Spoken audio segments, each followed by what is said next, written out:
CQ, épisode spécial NordSec. Je suis avec David. Comment vas-tu? Très bien, et toi? Très bien aussi. Tu as présenté quelque chose qui, pour moi, me fascine énormément, c'est-à-dire un forum ou en tout cas un archive dans lequel on peut avoir les discussions entre les ransomware et les rançonnés et savoir comment ça se passe. Et tu as fait une analyse de ça justement pour en sortir des informations qui, tu m'as partagé, que j'ai trouvé très intéressantes, mais que j'aimerais qu'on discute de ça. Fait, je vais te laisser commencer, présenter l'état de ta recherche puis un peu les grandes lignes de qu'est-ce que c'est. Oui, ben en fait, là, tout le monde connaît maintenant bien le problème des ransomware. Même notre gouvernement canadien nous dit que c'est probablement la plus grande menace avec nos infrastructures critiques au pays. Puis je pense qu'on peut facilement le croire en ce moment. Et les ransomware, en fait, les groupes de ransomware, on le sait, vont aujourd'hui avoir plusieurs types d'attaques. Donc oui, ils vont encrypter nos données, mais ils vont aussi les exfiltrer. Et même maintenant, en fait, c'est rendu ce qu'on appelle la triple extorsion, où même ils vont dire, ben, si tu ne me payes pas, quand tu vas avoir restauré tes backups, je vais aller te réattaquer une deuxième fois, ou je vais te faire du DDoS, ou je vais... Donc, pas te laisser tranquille tant que tu ne m'auras pas payé. Et ça amène donc des négociations entre les groupes de ransomware et leurs victimes. Et il y a un groupe de chercheurs qui a décidé en fait de collecter ces conversations-là entre les groupes de ransomware et leurs victimes. Donc, j'ai vraiment aucun crédit. Moi, j'ai vraiment juste appuyé sur download sur leur archive. Mais c'est quelque chose qui est publiquement accessible, donc n'importe qui peut aller en ligne et son vendredi soir, quand il s'ennuie, aller lire des chats qui sont vraiment passionnants entre des victimes et des agresseurs. Oui, ça c'est une chose, puis je trouve ça très drôle justement, mais ton humour est excellent. L'intérêt, puis c'est là où toi, tu as ajouté t'as mis une valeur ajoutée à ça, et pas d'avoir collecté, mais de les avoir analysés, parce que c'est intéressant de voir justement cet état de négociation. Donc, ça permet de voir les stratégies des attaquants, et ça permet de voir aussi les stratégies des victimes, de comment ils essaient de s'en sortir, des choses comme ça. Mais j'aime ça que justement, tu abordes ça un peu plus dans les détails. Ben, il y a vraiment beaucoup de choses, là. Donc déjà, moi, la première chose qui m'a frappé, c'est le fait que les groupes de ransomware vont faire de la recherche sur leurs victimes. Donc, ils vont aller voir est-ce que la victime a une assurance. Ça tombe bien, ils ont tous leurs documents financiers bien souvent. Donc, ils peuvent voir c'est quoi le montant de l'assurance pour cyber. Ils sont capables de voir les gens ont combien d'argent dans leur compte de banque. Donc, quand ils vont demander une rançon, c'est un peu dur de dire, écoutez, on n'a pas les moyens de se le permettre. Quand ils peuvent dire, ben écoute, à la fin du dernier quarter, tu avais apparemment 460 millions dans ton compte de banque. Ce serait bien, tu sais, que tu puisses nous payer. Et nous partager cet argent. Exactement. Et si tu as un assureur, ben là, c'est le pire parce qu'ils vont te dire, écoute, toi, ça ne te coûtera absolument rien. Fais juste, tu sais, dire à ton assureur de nous payer. Donc, on voit qu'ils collectent, puis tu sais, c'est quand même des gens qui ont une certaine structure pour essayer de savoir, donc, c'est quoi les capacités de payer des groupes. Et malgré ça, on voit qu'ils sont quand même plus dans une mentalité là, de un peu vendeur de voitures usagées où leur but, c'est de vendre le plus de voitures. Eux, le but, c'est de collecter le plus de rançons. Puis même s'ils vous disent, écoute, moi, je veux que tu me payes 1 million, si tu leur dis le moindrement, ben écoute, si tu veux vraiment ton meilleur prix, ils vont te revenir, puis de ce qu'on a vu, rapidement, ils vont te dire, OK, 750 000. Tu leur dis, ouais, mais 750 000 quand même. Ils sont OK, regarde, 500 000. Donc, ils sont très négociables et ils ont l'air de vouloir, en fait, peut-être un 20% du prix demandé au départ. Et la moyenne était autour de 50%. Donc, entre le prix demandé et le prix payé, on était à peu près à 50%. Donc, ils sont prêts quand même à gérer. Donc, première leçon, ne jamais accepter la première offre. Toujours essayer de négocier, là, évidemment. Et une autre chose qui ressortait beaucoup aussi, c'est les menaces, en fait. Donc, si jamais on ne paye pas sa rançon, on voit que les groupes vont devenir très insistants, très menaçants et on va voir des attaques du style, ben, si tu me dis que tu as des backups et que tu n'as pas besoin de payer, la minute que tu vas avoir restauré tes backups, je vais rentrer dans tes systèmes à nouveau puis je vais toutes les hypothéquer. Donc, c'est les menaces de dire je vais te lancer des attaques DDoS, je vais m'attaquer à toi de manière constante, je vais aller voir tous tes clients pour lesquels j'ai des informations confidentielles, puis je vais leur demander s'ils sont heureux que je mette ça sur Internet. Donc, quelque part, la question, ça devient est-ce qu'on peut se permettre de ne pas payer finalement? Là? Et de ces menaces-là, est-ce que tu as vu dans les conversations une matérialisation de ces menaces-là où les gens, les victimes vont tout de suite obtempérer ou. On ne voit pas souvent les gens vont être plus donc dire ben regarde moi fais ce que tu veux de toute façon ça me touche pas et on peut leur donner raison jusqu'à un certain point dans le sens où même s'il y a plein de compagnies qui ont des données qui ont coulé et qui sont accessibles en ligne, je ne sais pas tu en as téléchargé combien dans les dernières années, mais même si ces données-là sont disponibles en ligne, c'est comme si personne allait comme enquêter si on veut. On n'en entend plus jamais parler, même si elles sont officiellement accessibles. Et on se dirait qu'il y a sûrement des journalistes d'enquête qui rêveraient d'avoir accès à tous les secrets là, de multinationales qui doivent faire une chose ou deux de plus ou moins catholiques. Là. Ouais, puis moi, j'en download pas parce que. Puis tu m'as expliqué que c'était excessivement compliqué déjà, de downloader ça. Puis j'ai pas, comme je tomberais pas par hasard sur un dossier comme ça. J'imagine que ça va être stocké dans des sites ou des lieux qui sont pas nécessairement recommandables, j'imagine. Oui, puis toutes les archives qu'on télécharge des groupes de ransomware, sans grande surprise, sont infectés eux-mêmes avec du malware. Donc, il faut toujours être prudent, en fait, là, quand on s'attaque à ça. Et donc, ils font donc beaucoup de menaces. Et même, il y a un cas où ils disaient à leurs victimes, écoute, je le sais que vous avez fait du insider trading en bon français, et si vous ne nous payez pas la rançon, ben, on va avertir les autorités compétentes que vous êtes en train, en fait, de vendre toutes vos actions pendant que vous cachez le fait que vous avez été victime d'une cyberattaque. Donc, on voit qu'ils sont beaucoup dans les menaces. Ils sont très informés aussi. Là. Oui, tout à fait. Et une partie qui est toujours drôle, je pense qui a bien fait sourire les gens, c'est le fait que les groupes de ransomware promettent de faire un rapport sur les vulnérabilités, donc une espèce de vulnerability assessment de leurs victimes pour leur permettre de ne pas se faire attaquer à nouveau dans le futur. Maintenant, de manière un peu comique, ils envoyaient à tous leurs clients le même report sur les vulnérabilités. Maintenant, est-ce que toutes les compagnies avaient les mêmes failles? Probablement. Donc, évidemment, il ne faut pas cliquer sur des liens qu'on reçoit par courriel, un grand classique. Activer le 2FA. Mais quand même, ils disent donc, écoutez, si vous nous payez, non seulement on vous redonne vos données, mais en plus, on va tout effacer de nos serveurs et on vous envoie un screenshot où vous voyez la commande delete. On n'a pas de backup, évidemment. Et on vous envoie ce rapport là, pour étudier vos vulnérabilités. Là. Mais ces informations-là, puis dans la conversation, tu as dû en voir des résultats de ça. Est-ce que ça a l'air crédible, ce qu'ils font, ou c'est juste un peu de la poudre aux yeux parce qu'ils savent que les gens sont déjà sont fait avoir puis ils sont pas plus informés que ça?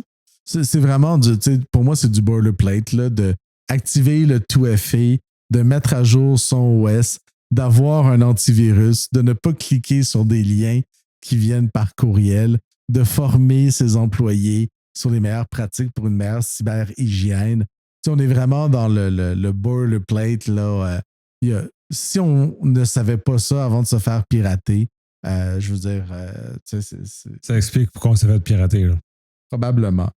Et peut-être, il y a toujours une petite pièce d'or, en fait, dans chaque présentation.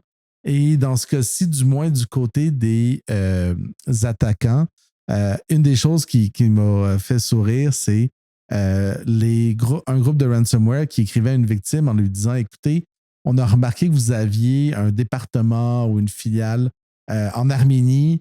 Maintenant, ceci fait partie de la zone d'influence russe et nous, on n'opère pas du tout donc, dans ces régions-là. Donc, on est absolument désolé. Voici l'outil pour décrypter vos données. Si vous avez des problèmes, vous êtes prioritaire pour nous. On s'excuse, pardonnez-nous. Et là, ce que je me demandais, en fait, c'est de savoir, est-ce qu'on n'a pas trouvé un loophole pour se sortir de toutes les attaques de ransomware où on a juste à se créer une branche, une filiale, quelque chose dans un pays d'Europe de l'Est et tout d'un coup, on devient finalement immunisé contre les attaques. Je serais intéressé de voir si ça fonctionne à plus grande échelle. Ben, c'est une belle chose, c'est pas sans rappeler le fait d'avoir un clavier russe, justement, était une façon mécanique, là, dans ce cas-ci, qui était détecté automatiquement puis qui faisait que l'attaque ne se produisait pas parce qu'on était considéré comme un allié. Mais ce serait intéressant de voir ce genre de choses-là, puis probablement des études secondaires sur les différentes conversations que tu vas probablement poursuivre, de voir s'il y a d'autres occurrences de l'apparence d'une filiale dans un pays dit protégé. Oui, je trouvais ça très cute, en fait. Et ce sera à essayer. Donc, les auditeurs pourront nous envoyer leur certificat d'incorporation de leur filiale et nous dire, écoutez, 560 jours sans attaque de ransomware, tous mes ports sont ouverts, je clique sur tous les liens et regardez, là, on a la preuve. YOLO. YOLO, j'ai une filiale en Arménie, YOLO. Exactement.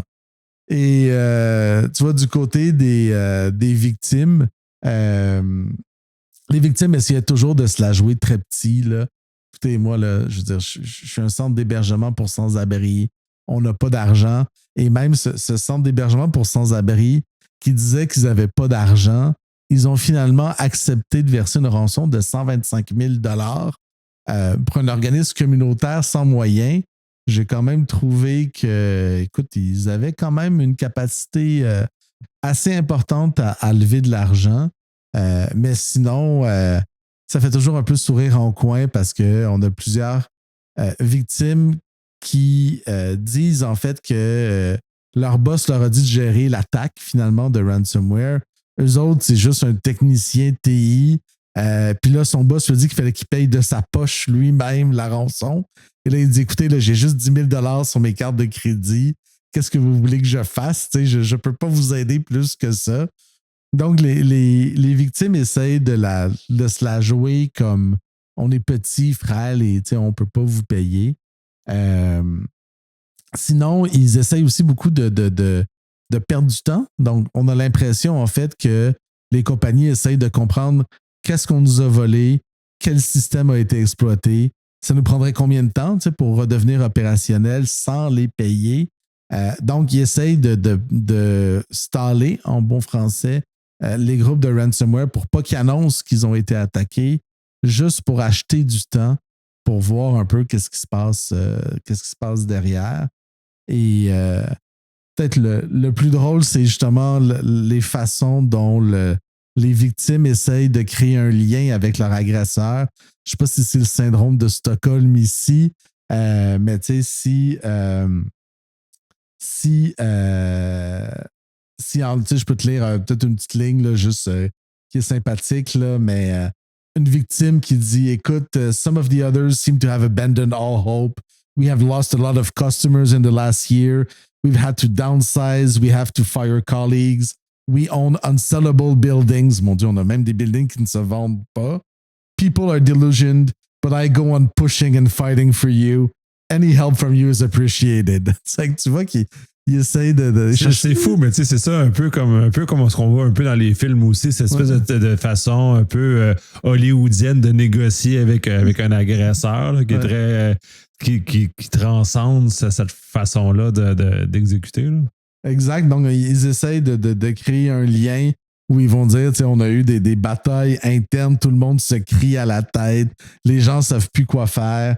Ou encore, écoute, là, faut que j'aille chercher des bitcoins, mais il faut vraiment que j'aille dans une partie de la ville très dangereuse. Mais je vais le faire pour toi parce que je veux vraiment qu'on puisse régler notre problème. Donc, toujours un peu surprenant, en fait, là, de voir ce rapport-là. Parce que ça donne des résultats, parce que ça c'est un volet, là, tu parlais de la menace, puis si tu dis ça me fonctionne plus ou moins, le fait de jouer l'ultra-victime, est-ce que ça vient modifier la stratégie de négociation ou ils font juste ignorer puis ils continuent? Ils continuent, puis eux, vraiment, c'est le modèle du vendeur de voitures usagées qui, tout ce qu'il veut, c'est un prix. Lui, ça ne lui dérange pas l'argent vient de où, pourquoi, comment. Ce qu'il veut savoir, c'est cette voiture-là, combien il faut qu'il te la vende pour que tu repartes avec. Et dans le cas des ransomware, c'est un peu la même chose où ils disent, regarde, bon, t'es petit, tu vas être mon ami, ta vie est difficile, fantastique, mais maintenant, combien tu m'envoies pour qu'on règle le problème? Et ça revient toujours donc à l'argent et au paiement.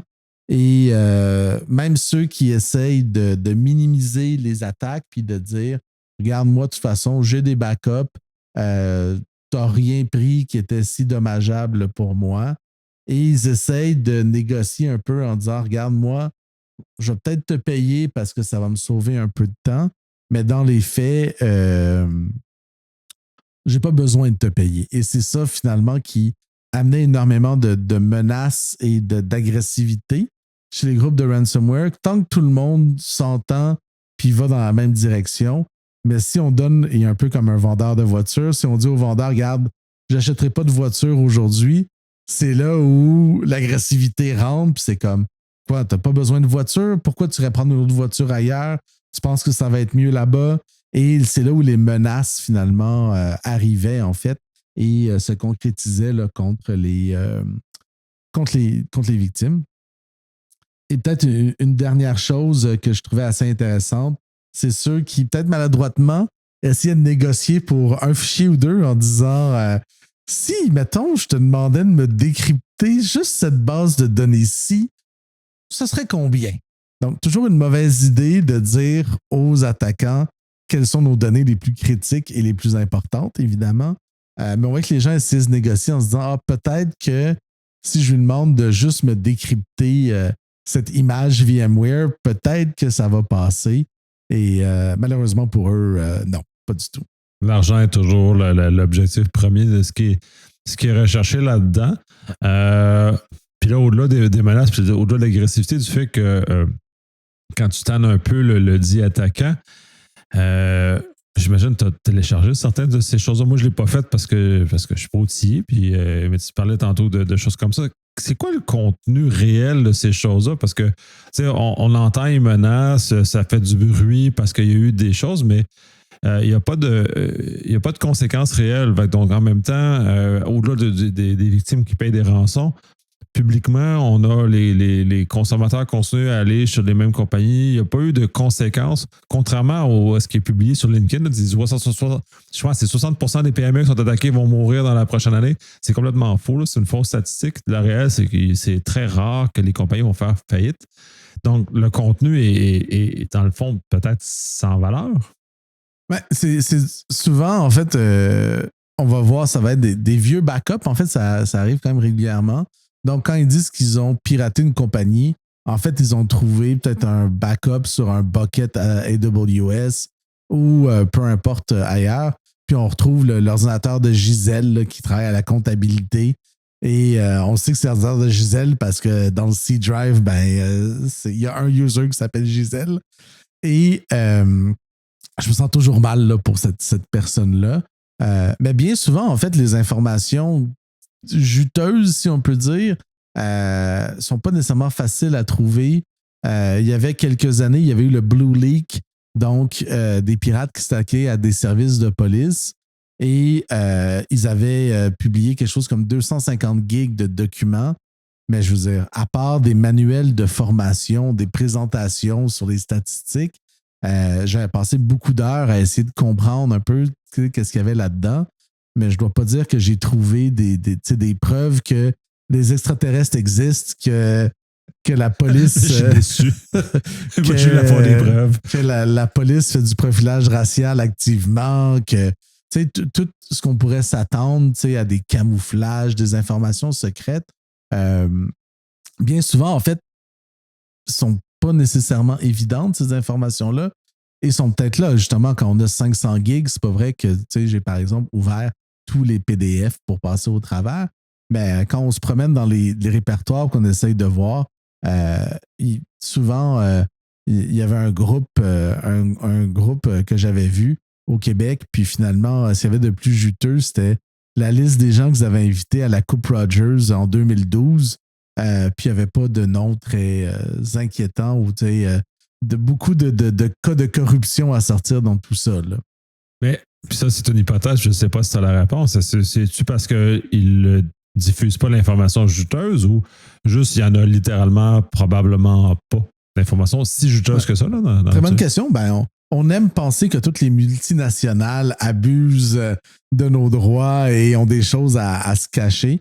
Peut-être est-ce le cas, peut-être n'est-ce pas le cas. Mais je suis toujours surpris, en fait, au nombre de compagnies qui se font pirater, au nombre de données qui sont coulées en ligne, de ne pas voir des journalistes d'enquête, en fait, qui sont là-dedans à journée longue en essayant de trouver le prochain scandale.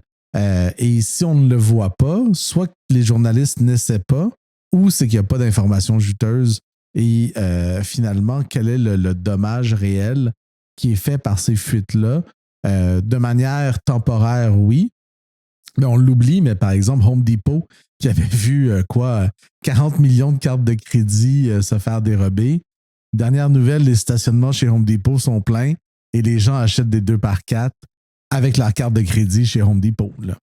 Oui, il y a comme une espèce d'indifférence généralisée. Ça, puis d'un point de vue cyber, moi, c'est un problème, cette indifférence-là, parce que même si on peut même pas utiliser le fait, ouais, tu vas t'attaquer, ouais, c'est pas grave. Il n'y a pas de réelle conséquence à cette négligence-là de ces informations-là, puisqu'il n'y a pas de suite.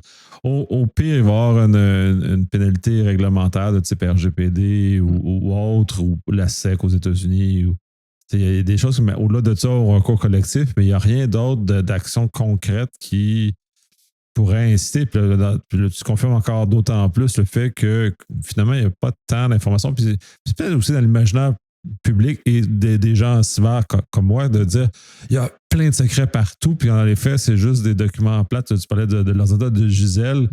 Ben, c'est peut-être juste ça, des Word fastidieux, plates, avec aucun contenu juteux, puis la réelle, c'est qu'il n'y en a pas de juteux.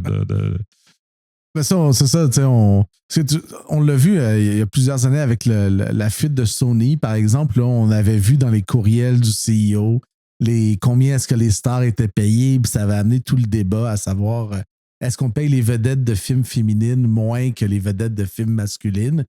Et de mémoire, c'est probablement le plus gros scandale qu'on a eu. Et là, on parlait et c'est donc bien terrible que l'actrice soit payée 10 millions alors que son co-listier est payé 20 millions.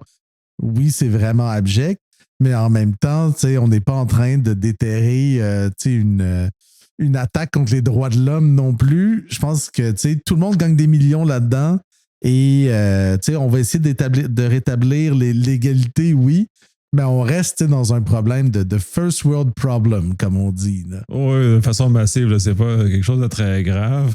De ces recherches, de ces lectures-là, est-ce qu'il y a d'autres éléments qui sont ressortis, qui sont intéressants, qui sont juteuses, peut-être plus juteuses que ce que tu as pu lire dans les ligues? Là?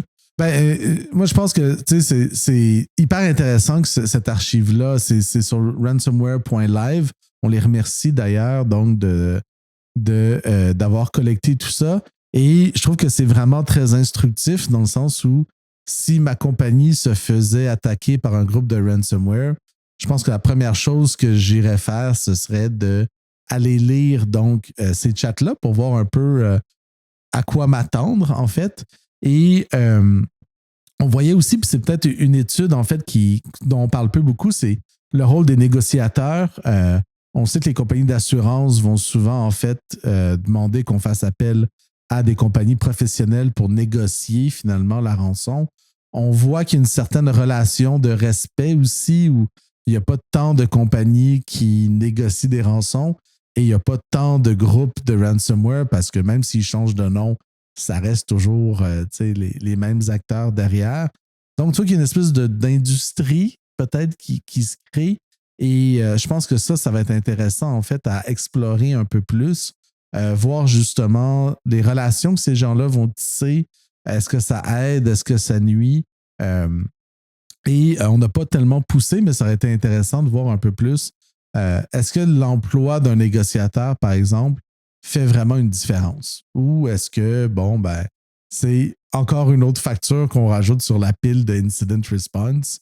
Mais je pense que ça serait assez intéressant. Puis d'aller parler avec ces gens-là, j'ai vu peu d'entrevues, d'études ou de de recherche là-dessus. Puis moi, c'est quelque chose, en fait, qui m'a allumé, en fait, en lisant ces chats-là, c'est de se demander, OK, mais allons voir ces gens-là.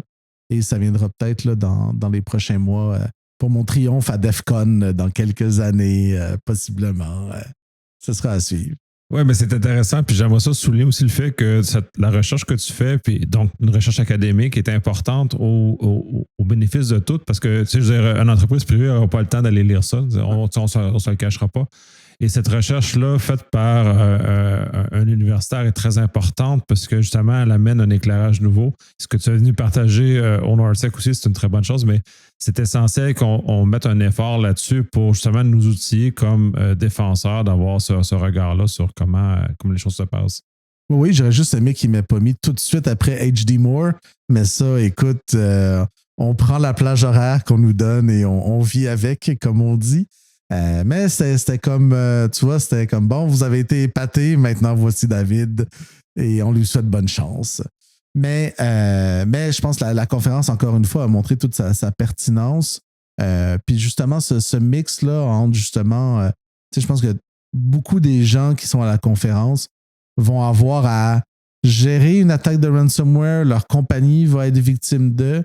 Puis, tu sais, déjà, juste de savoir, j'ai eu plein de gens qui sont venus me parler par la suite, me dire, je ne savais pas que ça existait, mais tu sais, c'est vraiment, tu sais, déjà juste ça. Je pense que même, enlève toutes les analyses, juste déjà de savoir, OK, si jamais ça nous arrive, on peut déjà apprendre un peu des expériences. Je pense que c'est quand même vraiment une source intéressante, là. Tout à fait. Puis je suis un des premiers à consommer des recherches en cyber parce que ça alimente ma gestion d'incidents, ça alimente toute cette réflexion-là. Et donc, je suis capable de mieux guider ces activités-là juste parce que ces recherches-là existent. Donc, je suis capable d'anticiper puis pas je peux perdre moins de temps à la recherche. Puis dans la même lignée que la recherche que GoSecure avait faite justement avec leur chose RDP, qui est très intéressante. Puis là, je lève aussi mon chapeau à de la recherche privée parce que c'est plutôt rare. Mais c'est important parce que ça vient alimenter la réflexion des professionnels dans le milieu et ça nous outille vraiment mieux pour affronter ça. Puis dans le fond, là, moi, je viens d'apprendre live que ça existait, ce genre de forum-là. J'adore ça, là, cette idée-là. Et là, il faudra que j'aille à Secure pour pouvoir présenter la suite de ces recherches. Parce que là, il faut que tu continues tes recherches puis tu viens de présenter justement la suite. C'est quoi l'élément? Est-ce que tu vas parler à des négociateurs? Qu'est-ce que les autres ont à nous dire d'important? Ben là, déjà, en fait, Logbit donc, s'est fait pirater il y a quelques jours ou peut-être 2 semaines environ. Donc, ça va être assez intéressant parce que tous les chats, je suis allé les chercher. Je n'ai pas eu le temps de les lire encore, mais je pense que ça va ajouter un des gros opérateurs, justement. Je pense que ça va ajouter encore plus, en fait, de cas, puis on verra s'il n'y a pas des nouvelles tendances ou des nouvelles choses qui ressortent de tout ça. Donc, il y aura peut-être mon talk part 2 pour présenter ça dans une prochaine conférence. Et j'espère que même si on parle beaucoup dans les conférences, ransomware, AI, c'est probablement les 2 buzzwords là. Et au moins dans mon talk, il y avait juste un des 2. C'est déjà mieux que plusieurs autres. Mais je pense que c'est quand même important, autant qu'on s'intéresse au AI, le ransomware, ça reste pour moi une menace. Puis on le voit en ce moment à ce qui se passe au UK avec des détaillants qui ne sont pas capables d'opérer depuis 2 ou 3 semaines. Je pense que c'est un blip dans une longue histoire, mais il reste que pour cette année, je pense qu'il y a quelques cheveux gris qui vont pousser et de savoir quand est-ce qu'on revient en ligne, quand est-ce qu'on peut revenir à la vie normale. J'envie pas les gens qui ont à gérer ça en ce moment là-bas. Là. Non, ça doit être assez tough. Je te remercie énormément de ce partage-là. Puis de toute façon, j'encourage énormément la recherche. Puis j'ai hâte d'avoir justement la suite parce que là, on va avoir justement, comme tu mentionnes, avec Logbit qui vient ajouter au corpus de connaissances que tu vas avoir dans les mains, amener un regard peut-être plus précis, plus raffiné de ça. Peut-être avoir assez de données pour faire du quanti éventuellement. On verra, on espère bien. Donc, merci pour l'invitation. Toujours un plaisir. Puis à la prochaine. Merci à toi.